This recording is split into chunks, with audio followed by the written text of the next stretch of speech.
Hi, my name is Ryan Gross, and I'm going to be introducing our team, Team 12, for Senior Design.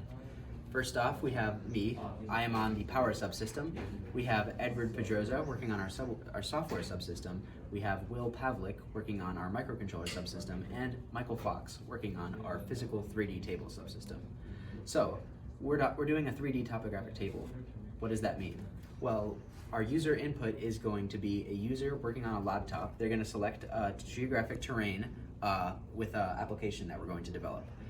We will then use an API to get the actual elevation for that terrain and send that over to our microcontroller. Our microcontroller will then use an algorithm to associate the elevation at each coordinate with a PWM signal to send to servo motors that will then translate this PWM signal into linear motion up and down that will be able to map the terrain the user selected onto our physical table, so they will actually be able to see it in real life. The major requirements of this are that the table should be able to change its terrain without the user physically actually pressing on the table. They should just be able to interact with the laptop, and then the table should move. And this should happen fairly quickly within a reasonable amount of time for the table to change.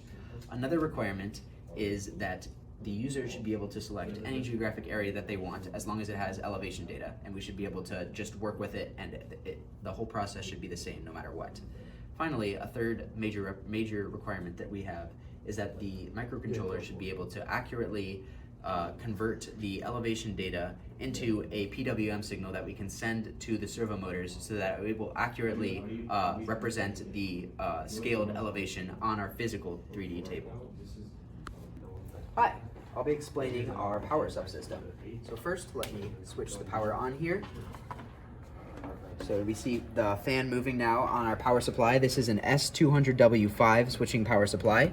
We have line voltage coming in. This is straight from a wall outlet, so I can measure here. We're going to be at 120 volts. I would measure the frequency for you, but it is breaking the GFIC on the breaker, so we're going to hold off on that. I will measure the DC output of this device though, so you can see that we are at 6.54 volts there. And that's just showing the requirement of taking wall voltage 120 volts AC down to 6.5 or 5 to 6.5 volts DC.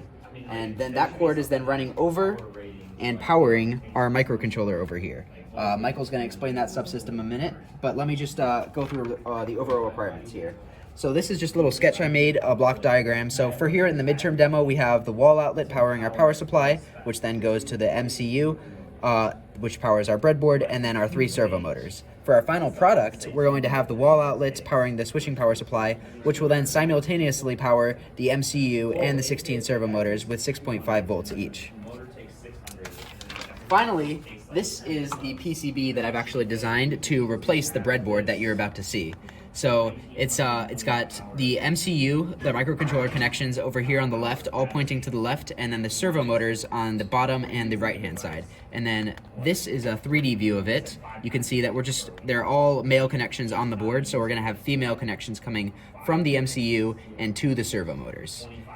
And so that demonstrates the requirement of us needing to route the power and the signals from the microcontroller to the servo motors. And now I'll hand it over to Michael to explain our 3D table subsystem. Hi, I'm Michael Fox, and I'm going to be showing a demo of the prototype of our 3D table subsystem. Now the first thing we have here is we see 3 servos connected up to a microcontroller using this breadboard. This breadboard is purely just a developmental board used to give greater control over the microcontroller, and in our end process, the functionality of this board would be fulfilled by our web application. So this is just for my own, just fun really. The first requirement we needed to show is that we can support the connection of multiple servos off a single microcontroller. Furthermore, we need to show multiple different modes of operation for these servos. We need to show 1, they can all be controlled simultaneously. 2, they can be controlled individually such that each one is following a different rotation pattern. And finally, we need to show not only the ability to write a position to these servo motors, but read a position from these servo motors, demonstrating read-write functionality. Now, the first thing we're going to do, just reset the old microcontroller just for the fun of it, and we're going to run the calibration mode. All this will do is cause the servos to fully sweep their rotation, just so we can use that to measure their full rotation distance. which is useful for the read-write correlation between the wiper position and the shaft position. The first thing we're going to show here is, see, labeled Group Mode 1 Group Control. So we're going to press this button, we're going to see all of these servos rotate in the same way, like so. We'll hold it just so it keeps going a little bit. Perfect. So now we'll show Mode 2, Individual Control. Pressing this button will cause them all to move in a unique pattern. So we see this is still, and these outer ones rotating in opposite directions to one another, demonstrating perfectly our individual control functionality. Now, in order to enable read-write functionality, we have to be able to kill the PWM signal coming to these servos, and that's done with this switch here that you can see I've labeled for write mode and read mode. Currently we're in write mode, but we want to read, so I'm going to flip it to read mode. And then we're going to manipulate our servos to get them to where we want them. And me, I just want them all nice and vertical, so it's really easy to see where we're going.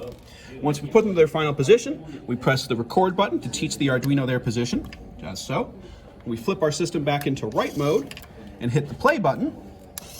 And we see that the microcontroller will send all of our servos back to the positions that we just taught to it, demonstrating perfect functionality of our read-write capabilities.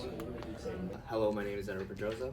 I'll be demonstrating me and William's requirements for the backend and microcontroller integration.